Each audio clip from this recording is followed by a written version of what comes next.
Hi, and thanks for logging on to the Daily Dvar. And here's a brand new Halacha for you, and it's for Thursday, 7th day of June. Here we go. Today we promised we would tell you the law about nail polish on ladies' nails and how that affects their washing of their hands for Netilas Yadayim.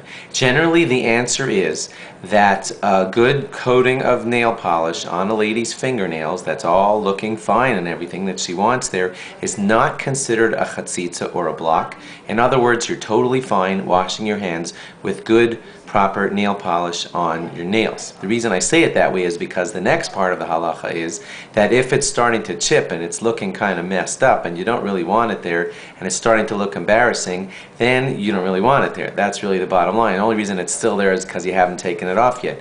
In that regard, then it is a chatzitza and it will ruin, it's blocking. It's going to ruin the washing of your hands. So once you know that your nail polish is chipped and ugly, then you've got to remove it before being able to properly wash your hands in Netilas Yadayim style. Now, what about rings? The general rule is it's always a good idea to take off your rings for the washing of your hands. However, there's still more details to add to that. One of the details is, what if you're supposed to take your rings off for Netilas Yadayim and you wanted to and you forgot.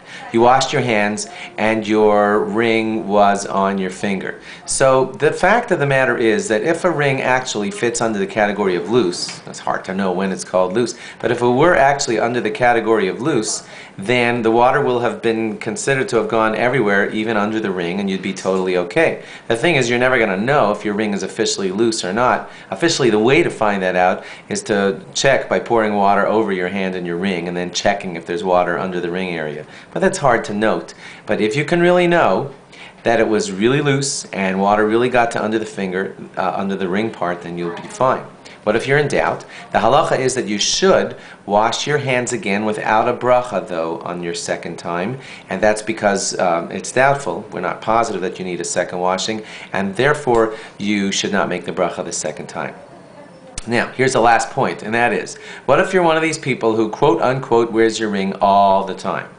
If you really wear your ring all the time, then that's a sign that it's really not considered a block to you at all. It's natural to you, and you always leave it there. If you're that kind of person, you actually would not have to take off your rings for the washing of Netilas Yadayim.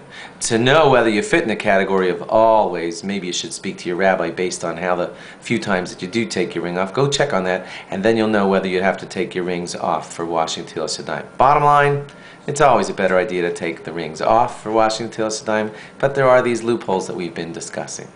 Thanks for logging on. Log on again tomorrow for more. Bye-bye.